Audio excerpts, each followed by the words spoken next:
சதி ஏதோ இருக்கு. இந்த சதியை விசாரிக்கணும். அதனாலதான் எடப்பாடியார் சொல்றாரு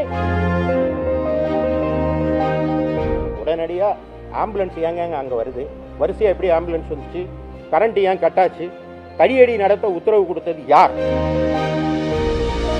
அரசாங்கத்தை தானே குற்றம் சாட்டுறீங்க.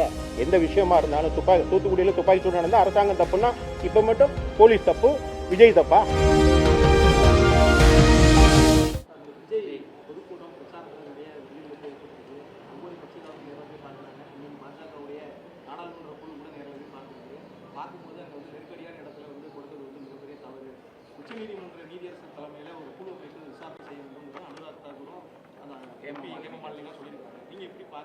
அதான் எங்க எடப்பாடியார் ஏற்கனவே சொல்லுகிற அது சிபிஐயிடம் ஒப்படைக்க வேண்டிய ஒரு கேஸ். ஏன் சிபிஐயிடம் ஒப்படைக்கணும்னா லேக் ஆஃப் கான்ஃபிடன்ஸ் போலீஸ் மேலே வரும்போது சிபிஐட்ட ஒப்படைக்கணுங்கிறது விதி. அதுதான் சட்டம், நிலைநிறுத்தப்பட்ட சட்டம். இப்போ நடந்த அந்த வேலுசாமிபுரம் வேலுசாமிபுரத்தில் தான் நடந்துச்சு.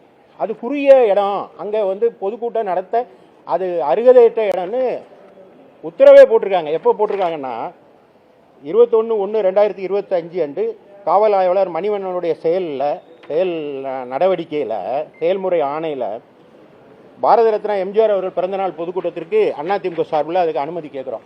அதில் 2வது பாயிண்டாக அவர் சொல்லுகிறார், தாங்கள் பொதுக்கூட்டம் நடத்த அனுமதி கேட்ட வேலுசாமிபுரம் அதிக அளவில் மக்கள் போக்குவரத்து மிகுந்த பகுதி என்பதாலும் குறுகிய சாலை என்பதாலும் கூட்டம் கூடும்போது 2 பக்கம் சாலையை மறைக்கும் சூழ்நிலை ஏற்படும் அப்படின்னு சொன்ன அரசாங்கம் வேலுசாமிபுரத்தை கொடுத்தா அப்புறம் அங்கே இது நடக்காமல் என்ன செய்யும்? இப்போ நிறைய பேர் கேட்குறாங்க விஜயை அரெஸ்ட் பண்ணணும் அப்படின்னு கேட்குறாங்க. சட்ட ரீதியாக அப்படி பண்ணுறது முறையாக இருக்காதுன்னு நான் நினைக்கிறேன். ஏன்னு கேட்டால் உங்களுக்கு 2 வகையான இது இருக்குது. ஏற்கனவே அனுமதிக்கப்பட்ட இடத்துக்கு தான் அவர் கலந்துக்கிறார். இப்போ அல்லு அர்ஜுன் கேஸும் இதுவும் ஒன்றாகாது. நடிகர் அல்லு அர்ஜுன் ஒரு தியேட்டரில் நடைபெற்ற விழாவுக்கு போனார்.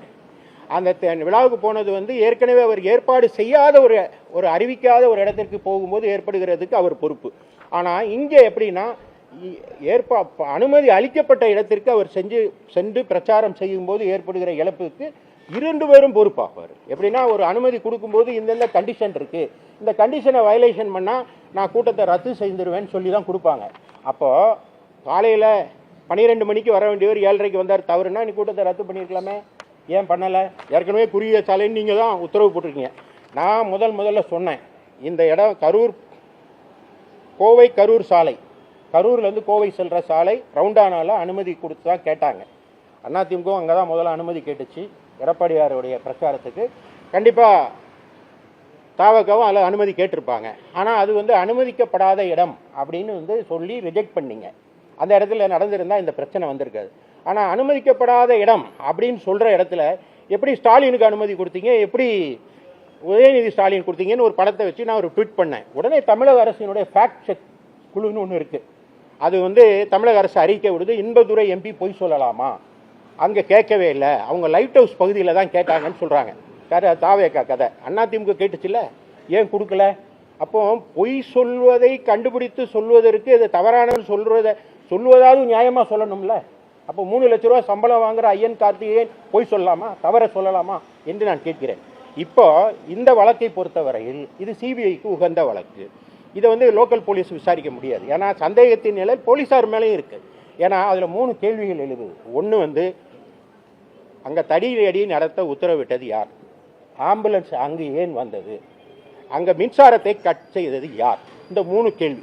இந்த 3 கேள்விக்கு விடை கிடைக்கணும்னா வேற ஏஜென்சி தான் விசாரிக்கணும். ஏன்னா இதெல்லாம் அட்மினிஸ்ட்ரேட்டிவ் தவறு. நான் போலீஸார் மீது குற்றம் சாட்டல, போலீஸாருக்கு சரியான போலீஸ் தான். ஆனால் தமிழ்நாட்டில் இப்போ என்ன நடக்குன்னா, பல தடவை சொல்லிகிட்டே இருக்கேன், தமிழ்நாட்டில் ஒரு டிஜிபி இருந்தால் சரியாக இருக்கும், பல டிஜிபிக்கள் இருக்க தான் இங்கே பிரச்சனை. போலீஸாருக்கு உத்தரவு போடப்படுகிறது மயிலாப்பூரில் இருக்கிற டைரக்டர் ஜெனரல் ஆஃப் போலீஸ்லேருந்து உத்தரவு போனால் சரியாக இருக்கும். அது சித்தரஞ்சன் சாலையிலேருந்து உத்தரவு போனாலோ அல்லது கோபாலபுரத்துலேருந்து உத்தரவு போனாலோ அறிவாலயத்திலேருந்து உத்தரவு போனால் சரியாக இருக்குமா? இந்த சூழ்நிலையில் டிஜிபி ஒரு டிஜிபியாக இருந்தால் சரியாக இருக்கும்னு சொல்கிறேன். தமிழ்நாட்டுடைய சாபக்கேடு இப்போ டிஜிபியே இல்லை. இந்த சூழ்நிலை எப்படி சரியாக இருக்கும்? காவல்துறையினர் தவறு செய்து விட்டார்கள்னு அவங்க மேலே நான் பழிய போட மாட்டேன். ஏன்னு கேட்டால் காவல்துறை நல்ல காவல்துறையினர் தான். இதே காவல்துறை தானே எடப்பாடியார் ஆட்சி காலத்தில் இருந்து அத்திவரதர்னு ஒரு நிகழ்ச்சி நடந்தது காஞ்சிபுரத்தில். என்ன இருக்கா? ஒரே நாளில் ஒரே இடத்துல 2 லட்சம் பேர் 3 லட்சம் பேர் கூடினாங்க. ஒரு குறிப்பிட்ட நாளில் 3 லட்சம் பேர் கூடினாங்க. ஏதாவது அசம்பாவிதம் நடந்தால் எடப்பாடியார் ஆட்சியில் இதே போலீஸை வச்சு தானே ஐநா சபையில் இருந்தால் அவர் போலீஸ் கூட்டு வந்தார். இதே தமிழ்நாடு போலீஸை வச்சு தானே அவர் நிர்வாகம் பண்ணார். ஆக நிர்வாகம் பண்ண தெரிந்தவர்கள் கையில் ஆட்சி இருந்தால் இந்த அநியாயம் நடந்திருக்காது. எடப்பாடியார் நல்ல நிர்வாகம் தந்தார்னு நான் சொல்கிறோம். இதே போலீஸை வச்சு தானே அவங்க நிர்வாகம் பண்ணாங்க. அப்போ நிர்வாகம் பண்ண தெரியாத ஒருவர் கையில் இந்த போலீஸ் இருக்கும்போது கண்டிப்பாக இது மாதிரி துயரங்கள் நடைபெற தான் செய்யும். ஆனால் நடைபெற்ற பிறகு லேக் ஆஃப் கான்ஃபிடென்ஸ் இருந்தால் மாறலாம். லேக் ஆஃப் கான்ஃபிடென்ஸ் எப்படி வருது?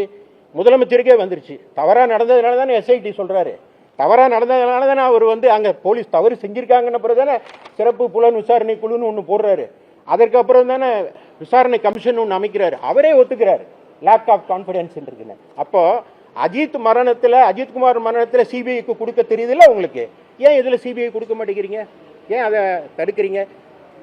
விஜய் தவறு செய்து விட்டார், அங்கே லேட்டாக வந்தது தவறு தான் அப்படின்னு கூட்டத்தை நீங்கள் கேன்சல் பண்ணிட்டு போங்க. அவங்க நீதிமன்றத்தில் போய் வாங்கிட்டு போகிறாங்க. அப்போ இத்தனை பேர் கூடுற இடம் குறுகலான இடம், அது நடத்த முடியாதுன்னு நீங்களே தானேங்க உத்தரவு போட்டிருக்கீங்க. அப்போ ஜனவரி மாதம் போட்ட உத்தரவு அக்டோபரில் செப்டம்பரில் மாறிடுமா என்று கேட்கிறேன்.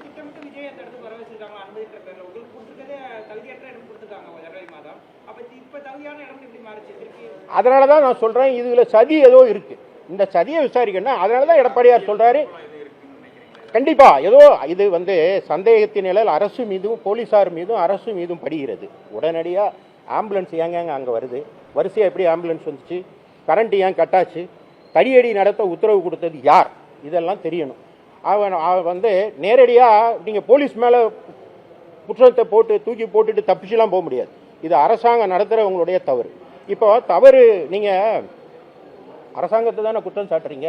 எந்த விஷயமா இருந்தாலும் தூத்துக்குடியில் துப்பாக்கி சூடு நடந்தால் அரசாங்கம் தப்புன்னா இப்போ மட்டும் போலீஸ் தப்பு, விஜய் தப்பா? அரசாங்கம் தப்பு தானே, அதை ஒத்துக்கணும்ல நீங்கள். பிளே ஸ்டோர் மற்றும் ஆப் ஸ்டோரில் இருந்து பாலிமர் செயலியை QR கோடு மூலம் பதிவிறக்கம் செய்யுங்கள். செய்திகளை உடனுக்குடன் பெறுங்கள்.